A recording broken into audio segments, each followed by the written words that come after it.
మాజీ ముఖ్యమంత్రి కేసీఆర్ కు సిట్ నోటీసులు జారీ చేయడాన్ని నిరసిస్తూ బీఆర్ఎస్ పార్టీ నాయకులు కార్యకర్తలు ఆందోళన చేపట్టారు. జిల్లా కేంద్రం వికారాబాద్ లో బీఆర్ఎస్ నాయకులు నల్ల బ్యాడ్జీలు ధరించి ర్యాలీ నిర్వహించి నిరసన వ్యక్తం చేశారు. ఈ సందర్భంగా సిట్ చర్యలు రాజకీయ కక్ష సాధింపులో భాగమేనని ఆరోపిస్తూ నినాదాలు చేశారు. అదేవిధంగా జిల్లాలోని పలు గ్రామాల్లో బీఆర్ఎస్ నాయకులు సీఎం దిష్టి బొమ్మను దగ్ధం చేసి తమ ఆగ్రహాన్ని వ్యక్తం చేశారు. కేసీఆర్ పై అకారణంగా నోటీసులు జారీ చేయడం తగదని, వెంటనే వాటిని వెనక్కి తీసుకోవాలి అని డిమాండ్ చేశారు. ఈ కార్యక్రమంలో పార్టీకి చెందిన పలువురు నాయకులు, కార్యకర్తలు పెద్ద సంఖ్యలో పాల్గొన్నారు. పరిస్థితిని అదుపులో ఉంచేందుకు పోలీసులు అప్రమత్తంగా వ్యవహరించారు.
మరి వికారాబాద్ జిల్లా కేంద్రం లోపల మా బీఆర్ఎస్ పార్టీ జిల్లా అధ్యక్షులు మెతుకు ఆనంద్ గారి ఆధ్వర్యం లోపల గౌరవ మాజీ ముఖ్యమంత్రి వర్యులు తెలంగాణ జాతిపిత అయినటువంటి అపర భగీరథుడు కేసీఆర్ గారికి మరి ఈ కాంగ్రెస్ ప్రభుత్వం కక్ష కట్టి సిట్ నోటీసులు ఇవ్వడం జరిగింది. సిట్ నోటీసులు ఎందుకు ఇచ్చారంటే ఫోన్ ట్యాపింగ్ వ్యవహారం లోపల సిట్ నోటీసులు ఇచ్చారు. ఆ ఫోన్ ట్యాపింగ్ ఎందుకు చేసిండ్రు, ఏం చేసిండ్రు అంటే చెప్పరు. కానీ నోటీసులు ఇస్తారు, పోలీస్ స్టేషన్లకు పిలిపిస్తారు, ఎంక్వైరీ అంటారు, ఇది అంటారు. కేసీఆర్ గారు స్పష్టంగా నేను మీ యొక్క విచారణకు సిద్ధంగా ఉన్నా, నేను ఇక్కడ ఫామ్ హౌస్ ఎర్రవల్లి ఫామ్ హౌస్లో ఉంటున్నా కాబట్టి అక్కడనే నేను విచారణకు సిద్ధంగా ఉన్నా అని చెప్పినా కానీ రాజ్యాంగబద్ధంగా 65 ఏళ్ళు నిండిన వ్యక్తికి వారి ఇంటి దగ్గర పోయి విచారణ చేయొచ్చు. కానీ అట్లా కాకుండా ఈ ప్రభుత్వం కావాల్సుకొని కక్ష కట్టి వారిని హైదరాబాదే రావాలి, జుబ్లీహిల్స్కే రావాలని అక్కడ వారు లేకున్నా ఈ జుబ్లీహిల్స్ ఏదైతే నందినగర్ ఉందో అక్కడ నోటీసులు అప్లికేషన్ అయినా సరే ఈరోజు కేసీఆర్ గారు ఈ యొక్క సిట్ ముందుకు రావడం జరుగుతుంది. కానీ ఈ ఫోన్ ట్యాపింగ్ అనేది గవర్నమెంట్ ఏ గవర్నమెంట్ ఉన్నా రాష్ట్రం యొక్క శాంతి భద్రతల దృష్ట్యా అవసరమైనప్పుడు ఫోన్ ట్యాపింగ్లు అంటే ఎవరెవరి ఫోన్లు ఏమైనా అసాంఘిక కార్యకలాపాలు జరిగే సందర్భాల లోపల ఈ ట్యాపింగ్ చేయడం అనేటువంటి చట్టబద్ధతతో ఉన్నదనేటువంటి విషయం కూడా తెలుసు. కానీ ఆ ఫోన్ ట్యాపింగ్ చేసి ఏమి జరగకున్నా ఏదో జరిగినట్లు సృష్టించి ఖాళీ కేసీఆర్ గారి మీద పగ పెట్టుకొని, బీఆర్ఎస్ పార్టీ మీద పగ పెట్టుకొని ఈ పార్టీని బదనాం చేసి ప్రజల లోపల ఈ పార్టీకి వ్యతిరేకంగా ఏదో చేయాలని ఈరోజు కాంగ్రెస్ ప్రభుత్వం ఆలోచిస్తుంది. కానీ ప్రజలు ఎక్కడ కూడా కేసీఆర్ గారు ఏదో తప్పు చేసిరనే ఆలోచన ప్రజల లోపల ఎక్కడ లేదు. ఈరోజు అది ఏదైతే విచారణ జరుగుతుందో విచారణకు కూడా కేసీఆర్ గారు అన్ని సమాధానాలు చెప్తారు. యావత్ తెలంగాణ ప్రజలు ఆలోచించవలసింది ఒకటే, ఇప్పుడు మున్సిపల్ ఎలక్షన్స్ వచ్చినాయి కాబట్టి మన యొక్క బీఆర్ఎస్ పార్టీ ఈ యొక్క ఎలక్షన్స్ పైన దృష్టి పెట్టకుండా ఈ విషయంలో, ఈ కేసు విషయంలోనే బిజీ ఉండాలనేటువంటి ఒక ఉద్దేశంతో ఒక దుర్మార్గపూరితంగా ఈరోజు కేసీఆర్ గారిని అరెస్ట్ చేయాలి, సిట్ నోటీసులు ఇచ్చి ఈ రకంగా ప్రవర్తిస్తున్నది. ఖబర్దార్ కాంగ్రెస్ ప్రభుత్వం అని చెప్తున్నా. ఈ మున్సిపల్ విషయానికి వస్తే కూడా వికారాబాద్ పట్టణంలో కూడా ప్రజలు గౌరవించాలి, ప్రజలు గుర్తుంచుకోవాలి. ఆ రోజు మెత్కా ఆనంద్ గారు ఎమ్మెల్యే ఉన్నప్పుడు ఏ రకమైనటువంటి పరిపాలన కొనసాగింది, ఈ రోజు ఉన్న ఎమ్మెల్యే గారు కావచ్చు, గౌరవ స్పీకర్ గారు కావచ్చు, కానీ ఏ రకమైనటువంటి పరిపాలన కొనసాగుతుంది. మరి అంత ప్రజల దృష్టిలో కరెంట్ ఏమవుతుంది, నీళ్ళు ఏమవుతున్నాయి, మిషన్ భగీరథ నీళ్లు ఇవ్వడానికి చేతనైతలేదు ఈ ప్రభుత్వానికి. కరెంటు ఎప్పుడు పోతుందో ఎప్పుడు వస్తుందో తెలుస్తలేదు. మోరిలాల డ్రైనేజ్ వ్యవస్థ ఎంత అధ్వానంగా ఉందంటే మోరిలాల రకమైనటువంటి పరిపాలన కొనసాగింది. ఈరోజు ఉన్న ఎమ్మెల్యే గారు కావచ్చు, గౌరవ స్పీకర్ గారు కావచ్చు, కానీ ఏ రకమైనటువంటి పరిపాలన కొనసాగుతుంది.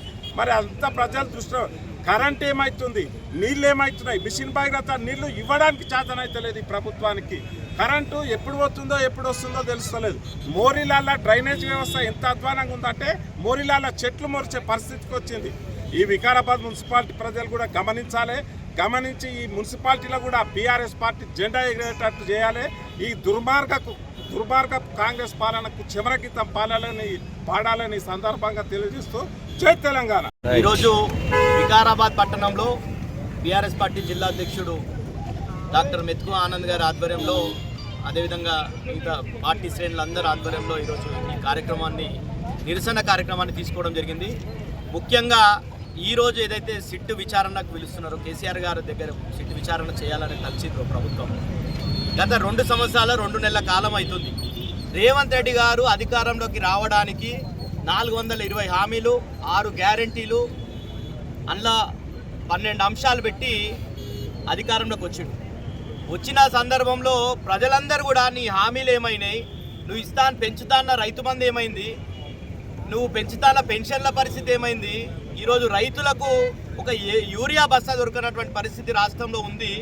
వీటన్నిటినీ కూడా బీఆర్ఎస్ పార్టీ ప్రతిపక్ష పాత్ర నిర్వహిస్తూ ప్రజల పక్షాన పోరాటం చేస్తుంటే, రేవంత్ రెడ్డి గారు ముఖ్యమంత్రి అయిన నాటి నుండి కూడా మనం చూస్తుంటే ఈరోజు ఫోన్ ట్యాపింగ్ అని గతంలో సీరియల్ నడుస్తుండే సంవత్సరాలు టీవీలలో, ఈరోజు ఆ సీరియళ్ల తరహాలో ఫోన్ ట్యాపింగ్ ఇష్యూని ఇన్వెస్టిగేషన్ని నడుపుతున్నాడు రేవంత్ రెడ్డి గారు. ఈరోజు ఆడ ఇన్వెస్టిగేషన్ అవుతుంటేనే వాళ్ళ ఆంధ్ర మీడియాకు మొత్తం కూడా లీకేజ్లు ఇస్తూ ఆడ జరిగింది ఏందో ఇన్వెస్టిగేషన్ ఆఫీసర్లు చెప్తలేరు, ఈ విచారణకు హాజరైనటువంటి వాళ్ళు చెప్తలేరు. కానీ మీడియా సంస్థలకు మాత్రం ఈ కాంగ్రెస్ ప్రభుత్వం లీకులు ఇస్తున్నారు.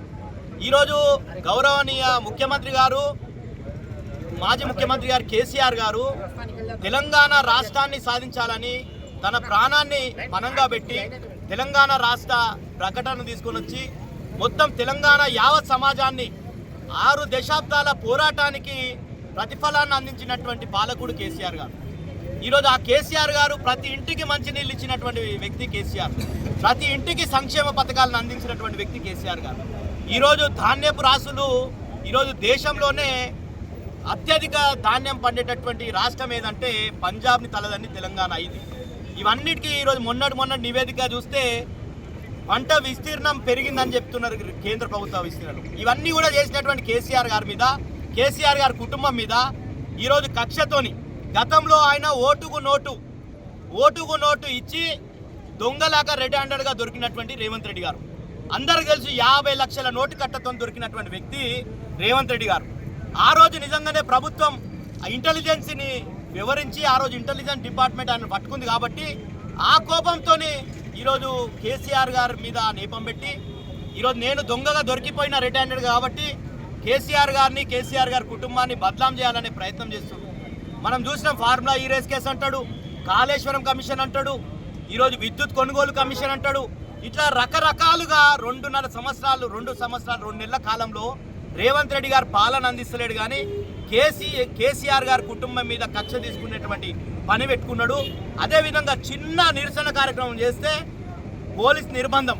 ఈరోజు ఆయన ప్రజాపాలన అన్నాడు, ప్రజాస్వామ్య పాలన అన్నాడు. ప్రజాస్వామ్యాన్ని రక్షిస్తామని రాహుల్ గాంధీ రాజ్యాంగాన్ని పట్టుకొని తిరుగుతాడు. ఈరోజు నిరసన తెలియజేసుకుంటుంటే పొద్దున్న నుండి మా శ్రేణులకంతా కూడా పోలీసు వాళ్ళు ఫోన్లు, మీరు ఆ కార్యక్రమం చేయొద్దు, ఈ కార్యక్రమం చేయొద్దు, హైదరాబాద్ పోవద్దు, ఇవన్నీ కూడా మేమంతా కూడా ఉద్యమాలు చేసినటువంటి వాళ్ళం. తెలంగాణ రాష్ట్రం కోసం సమైక్య పాలకుల మెడలు వంచి తెలంగాణ రాష్ట్రాన్ని సాధించినటువంటి పార్టీ బీఆర్ఎస్ పార్టీ. ఈరోజు మేమందరం కూడా ఉద్యమ నాయకత్వం అంతా బీఆర్ఎస్ పార్టీతో ఉన్నది. తప్పకుండా మీరు ఇలాంటి చౌకబారమైనటువంటి పనులు వివరిస్తే కేసీఆర్ గారిని మీద ఏదో బురద జల్లాలని నువ్వు సూర్యుని మీద ఉమ్మేయాలని చూస్తున్నావు, అది నీ ముఖం మీద పడుతుంది. రేవంత్ రెడ్డి గారు ఖబర్దారని చెప్తున్నాం. నువ్వు కేసీఆర్ గారితో పెట్టుకుంటున్నావు. తెలంగాణ సమాజం అంతా కూడా ఈరోజు ఒక తెలంగాణ జాతిపితగా కేసీఆర్ గారిని కొలుస్తున్నది. మీరు కేసీఆర్ గారు జోలికి వస్తే సమాజం మొత్తం కూడా అగ్నిగుండంగా అవుతుంది. తప్పకుండా తెలంగాణ ఉద్యమం రోజులు మరొకసారి వస్తాయి. గతంలో చూసినాం, మనం నేపాల్లో చూసినాం, బంగ్లాదేశ్లో చూసినాం, శ్రీలంకలో చూసినాం.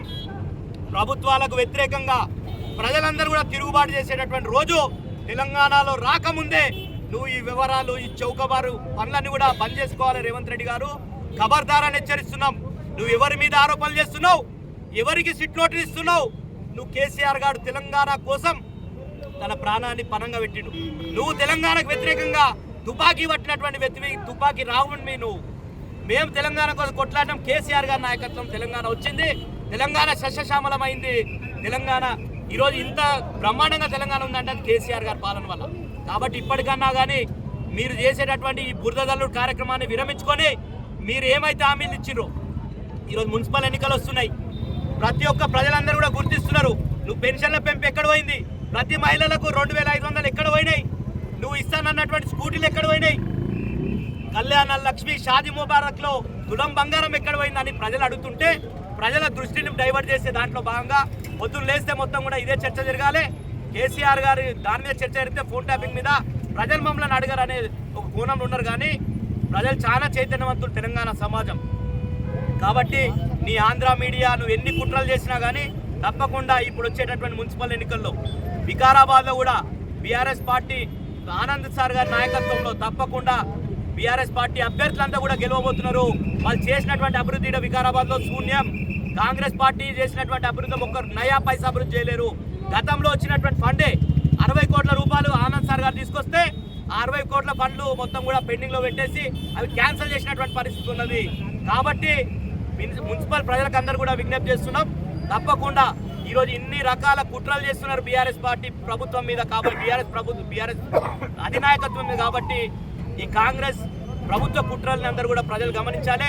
తప్పకుండా బీఆర్ఎస్ పార్టీ కారు గుర్తు మీద ఓట్లేసి బీఆర్ఎస్ అభ్యర్థులను గెలిపించాలి అని విజ్ఞప్తి ఈ సందర్భం కూడా విజ్ఞప్తి చేస్తున్నాం. జై తెలంగాణ. బీఆర్ఎస్ పార్టీ రాష్ట్ర నాయకత్వం పిలుపు మేరకు వికారాబాద్ పట్టణం లోపల మా నాయకులు, కార్యకర్తలందరూ కూడా కలిసి శాంతియుతంగా నిరసన తెలపాలనేటటువంటి ఉద్దేశం చేత నల్ల బ్యాడ్జీలు ధరించి నల్ల కండువలు వేసుకొని మా బీఆర్ఎస్ కండువలతో పాటు ఈరోజు ర్యాలీ తీయడం జరిగింది. మన వాళ్ళందరూ చెప్పిండు ఇందాక తమ్ముడు చుబ్బ, అట్లాగే మన వికారాబాదు పట్టణ అధ్యక్షుడు గోపాల్ గారు చాలా క్లియర్గా చెప్పిండ్రు. కేసీఆర్ గారి మీద ఏదో ఒకటి చేసేసి బయటికి తీసుకురావాలా, అల్లరి చేయాలా, చిల్లర పనులు చేయాలనేటటువంటి ఉద్దేశం కింద రేవంత్ రెడ్డి గారు చేస్తున్నారు. ప్రతి ఎలక్షన్స్ అప్పుడు ఏదో ఒక రకంగా దృష్టిని పక్కకు మల్లగొట్టాలి, మాకేమన్నా ఓట్లు వస్తాయేమోనని చెప్పి రేవంత్ రెడ్డి గారు తపన. మనం ఇప్పుడు ఎమ్మెల్యే ఎలక్షన్ లోపల ఏం చేసిండ్రంటే సాధ్యం కానటువంటి హామీలు ఇచ్చేసేసి ఏదో గద్దె నెక్కిండ్రు. ఇప్పుడు ప్రజలు ఏం చేస్తున్నారంటే గద్దె దించనీకే సిద్ధంగా ఉన్నారు. మరి గద్దెని కాపాడుకోవాలంటే ఏం చేయాలా? పార్లమెంట్ ఎలక్షన్లు రాగానే దేవుళ్ళ మీద ఒట్లు పెట్టిండు, దేవుళ్ళది అయిపోయింది. ఇప్పుడు మళ్ళీ మున్సిపాలిటీ ఎలక్షన్లు వస్తున్నాయి. మున్సిపాలిటీ ఎలక్షన్లు వస్తే ఆయన ఏం చేస్తుండే, ఇప్పుడు ఈ బీఆర్ఎస్ పార్టీని కొంచెం డిస్టర్బ్ చేసినట్టయితే ప్రజలందరికీ ఇట్లా బీఆర్ఎస్ పార్టీ వైపు ఉన్నారు కాబట్టి మాదికి ఏమన్నా మల్తారేమో అనేటువంటి ఒక ఎత్తుగడ ఈరోజు రేవంత్ రెడ్డి గారు వేస్తున్నారు. రేవంత్ రెడ్డి గారు ఎన్ని ఎత్తుగడలు వేసినా కేటీఆర్ గారికి నోటీసులు ఇచ్చే, హరీష్ రావు గారికి నోటీసులు ఇచ్చే, చాలా మందికి ఇవ్వడంతో పాటు ఇది అయ్యేటట్టు లేదు. ఇక కేసీఆర్ గారికి ఇద్దామని చెప్పి కేసీఆర్ గారికి నోటీస్ ఇస్తున్నారు. అరే నోటీస్ ఇచ్చే పద్ధతి అన్న గట్టిగానే ఇస్తానా రేవంత్ రెడ్డి గారు మీరు ఆలోచన చేయాలా? 10 సంవత్సరాలు ముఖ్యమంత్రిగా చేసినటువంటి వ్యక్తికి ఆల్రెడీ ఎమ్మెల్యేగా ఉన్నాడు, ప్రతిపక్ష నాయకునిగా ఉన్నాడు అసెంబ్లీ లోపల.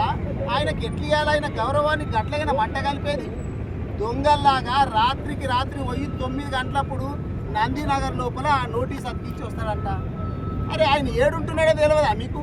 పోలీసు వాళ్ళకు ఏడుంటున్నాడో కేసీఆర్ గారు ఏడుంటున్నాడో తెలియకుండా రాత్రి దొంగలాగా పోయి పెట్టొచ్చుడేంది భయ్? మీకు తెలవాలే కదా. మీరు ఎన్ని కుతంత్రాలు చేసినా కేసీఆర్ గారు ఏం చెప్పిండంటే ఆయన నిబంధనల ప్రకారం పోతే మీరు అట్లా అతికిచ్చినటువంటి దానికి నేను స్పందించాల్సినటువంటి అవసరం లేదు. కానీ రాజ్యాంగం మీద నాకు నమ్మకం ఉంది, న్యాయస్థానాల మీద నాకు నమ్మకం ఉంది. నేను ఒక భారత పౌరునిగా, నేను విలువలతో కూడుకున్నటువంటి ఒక మనిషిగా వాళ్ళు తప్పు చేసినా కానీ నేను క్షమించి ఈరోజు వస్తున్న విచారణకు అని చెప్పిండు. విచారణకు వస్తున్నట్టే మళ్ళీ భయపడు పోలీసు వాళ్ళు ఎక్కడికక్కడ.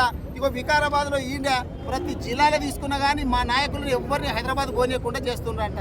అరే వీళ్ళ సంఘీభావం తెలపడానికి, మా నాయకునికి మద్దతుగా నిలవడానికి వీళ్ళు పోతామంటే మీకు వచ్చిన ఇబ్బంది ఏంది? పోలీసులను కూడా నేను రిక్వెస్ట్ చేస్తున్నా, మీరు నిష్పక్షపాతంగా వ్యవహరించండి. రాబోయేది మళ్ళీ బీఆర్ఎస్ గవర్నమెంటే, మీరు అందరూ కూడా గుర్తుపెట్టుకోవాలా. ఇప్పుడు వికారాబాద్లో కూడా తీసుకుంటే ఏం జరుగుతుంది అంటే మనం చూసినాం 2.5 సంవత్సరాలు, 3వ సంవత్సరం నడుస్తున్నది. ఇప్పుడు మేము ఏవైతే తీసుకొచ్చినామో వాటిని కూడా సరిగా పనులు చేయలేకపోతున్నారు. బ్రిడ్జ్ తీసుకొచ్చినాం మేము, దాదాపు 100 కోట్లు పెట్టి బ్రిడ్జ్ తీసుకొస్తే 2.5 సంవత్సరాలు అవుతుంటే ఇప్పటి వరకు బ్రిడ్జ్ కంప్లీట్ కాలేదు. మేము ఎన్నోసార్లు మా మాజీ మంత్రి వర్యులు సబితా ఇంద్రారెడ్డి గారు మేము అందరం పోయి ఎన్నోసార్లు ప్రెస్ మీట్లు పెట్టి ఇవన్నీ మాట్లాడితే ఇప్పుడు నడుస్తూ ఉంది. మరి ఎన్నడు కంప్లీట్ అవుతుంది? నాకైతే పూర్తి విశ్వాసం ఏముందంటే మళ్ళీ మేము వచ్చిన తర్వాతనే ఓపెన్ చేస్తాం ఆ బ్రిడ్జ్. మీ చేత కాదు, తీసుకొచ్చింది మేమే. కేటీఆర్ గారి చేత శిలాఫలకం వేపించినాము. మళ్ళీ ప్రారంభోత్సవం చేసేది కూడా మా గవర్నమెంట్లోనే చేస్తాము. ఇగో ఇందాక మనోళ్ళు చెప్పినట్టు 60 లక్షలు తీసుకొచ్చి 60 కోట్లు తీసుకొచ్చి దాదాపు ప్రతి గల్లీ లోపల రోడ్లు వేయాలా, మెయిన్ రోడ్లు వేయాలని చెప్పి మేము 60 కోట్లు తీసుకొచ్చాము. మీరు దాన్ని ఎక్కడ తీసుకుపోయినరు? మేము తెచ్చినవి చేస్తలేరు, మీరు కొత్తవి తెస్తలేరు. మీరేం గప్పాలు కొట్టినరు? అప్పుడు 3,000 కోట్లతోటి వికారాబాద్ను అభివృద్ధి చేస్తామన్నారు. 3 పైసలన్నా తీసుకొచ్చిండ్రా? ఏమన్నా తెచ్చిండ్రా? అసలు మీరు ఆలోచన చేయాలి. ఇప్పుడు గల్లీలలో చూస్తుంటే బుగ్గలు పోతే బుగ్గలు వేపించే దిక్కులేడు వికారాబాద్ పట్టణం లోపల. మోరీ నిండితే మోరీ సాఫ్ చేసేటటువంటి దిక్కులేడు. ప్రజలందరూ, ముఖ్యంగా నేను వికారాబాద్ పట్టణంలో ఉన్నటువంటి ప్రజలను కోరేది ఏంటంటే, గతంలో కేసీఆర్ గారు ఉన్నప్పుడు, బీఆర్ఎస్ గవర్నమెంట్ ఉన్నప్పుడు పట్టణ ప్రగతి అనేటటువంటి ఒక కార్యక్రమం పెట్టి ప్రతి గల్లీలోంచి ఏ విధంగా శుభ్రంగా ఉంటుందో మీరు చూసిండ్రు. ఇప్పుడు ఏమైంది? ఎవరన్నా పట్టించుకునేటట్టున్నారా? అధికారులు ఏం చేస్తుందో తెలుస్తుందా? అసలు కౌన్సిలర్ ఎలక్షన్లు ఎప్పుడు పెట్టాలో, ఎప్పుడు పెడుతున్నారో చూస్తున్నామా? అందుకే మీరు గుర్తుపెట్టుకోండి, ఇప్పుడు ఈ 2.5 సంవత్సరాలు ఇక్కడ ఉన్నటువంటి ఎమ్మెల్యే ఎవరికి అందుబాటులో ఉన్నాడో తెలియదు. మనం అందరం కూడా చూస్తున్నాము, ఎక్కడ కలుస్తలేడు. నేను ఎమ్మెల్యేగా ఉన్నప్పుడు అయితే ప్రతిరోజు ఇక్కడనే ఉండేది. మరి ఆయనను గడవాలంటే చాలామంది మీడియేటర్లు ఉన్నారంట, కొంతమందికే కలుస్తున్నాడంట. మరి ఇప్పుడు ఆయన మరి తప్పిదారికి ఇట్లా మీరు మళ్ళీ కాంగ్రెస్కి ఇప్పుడు ఓట్లు వేసిండ్రు అనుకో, మళ్ళా గదే పాలన వస్తుంది, మళ్ళా హైదరాబాద్ పాలనే వస్తుంది. అందుకే వికారాబాద్ పట్టణంలోని ప్రజలందరినీ కూడా నేను కోరేది ఏంటంటే, కాంగ్రెస్ పార్టీ బాగా అవినీతి చేసింది, మస్తు పైసలు కమిషన్లు తీసుకున్నారు. ఏ పని కావాలన్నా కానీ కమిషన్ల దందా జరుగుతున్నది. బాగా డబ్బుల సంచులతోటి ఉన్నారు. మనం గతంలో వాళ్ళ నాయకుడిని చూసినాం కదా, డబ్బు సంచులతోటి పట్టుబడ్డది. అట్లాగే వీళ్ళు కూడా కాంగ్రెస్ పార్టీ బాగా డబ్బు సంచులతోటి ఉన్నారు. కాబట్టి మీ దగ్గరికి వస్తే డబ్బులు గిట్లా ఇస్తే ఎలక్షన్లు ఇస్తే మీ డబ్బులే తీసుకోండి మంచిగా, కానీ ఓటేసుడు మాత్రం కారు గుర్తుకు ఓటేయండి. ఎందుకంటే వాళ్ళు పైసలు మిమ్మల్ని మీది ఇప్పుడు ప్రతి దాంట్లో ప్రతి పనిలో కమిషన్, ప్రతి వర్క్లో ఒక రోడ్డు పని ఇచ్చినా, ఇంకో డ్రైనేజ్ పని ఇచ్చినా, ఏం పని ఇచ్చినా కానీ కమిషన్ల దందా వికారాబాద్లో జరుగుతుంది. కమిషన్లు లేకుండా ఒక్క పని కూడా జరుగుతలేదు. కాబట్టి వికారాబాద్ ప్రజలందరినీ నేను కోరేది ఏంటంటే, మీ ముక్కు విండి ట్యాక్సులు ఏమో వసూలు చేస్తున్నారు. ట్యాక్సులు, మున్సిపల్ ట్యాక్సులు మొన్న చూస్తే ఎంత విచిత్రం అంటే, కేసీఆర్ గారు ఉన్నప్పుడేమో నల్ల నీళ్లు ఫ్రీగా వచ్చేది భయ్. మీరు అందరు ఆలోచన చేయండి, కేసీఆర్ గారు ఉన్నప్పుడు ₹1 తీసుకోలేడు నల్ల బిల్లు. ఇప్పుడేమో భగీరథ నీళ్లకు కూడా నీళ్ళు ట్యాక్సులు వసూలు చేస్తున్నారు. 20 వేలంట, 20,000, 25,000, 50,000 ఇట్లా వసూలు చేస్తున్నారు. దయచేసి వికారాబాద్ పట్టణ వాసులందరికీ కోరేది ఏంటంటే, మనం తప్పిదారికి ఇట్లా మళ్ళీ కాంగ్రెస్కు ఓటేస్తే ఇక వాళ్ళకు ఒక లైసెన్స్ ఇచ్చినట్లే. మమ్మల్ని ఎవ్వడు అడిగేటోడు లేడు, మా ఇష్టం వచ్చినటువంటి రాజ్యం వెళ్తుంది అని చెప్పి వాళ్ళ కమిషన్ల దందలు ఇంకా ఎక్కువైతాయి. కాబట్టి మీరు వాళ్ళు ఎన్ని పైసలు ఇచ్చినా కానీ తీసుకోండి, అవి మన పైసలే. ఓటు మాత్రము మన బీఆర్ఎస్ పార్టీకి కారు గుర్తుకేయాలా. ఇప్పుడు రాబోయేటటువంటి ఎలక్షన్ లోపల ఖచ్చితంగా బీఆర్ఎస్ పార్టీ గులాబీ జెండా ఎగరేస్తుంది ఈ మున్సిపాలిటీ మీద అని చెప్పి తెలియజేస్తుంది.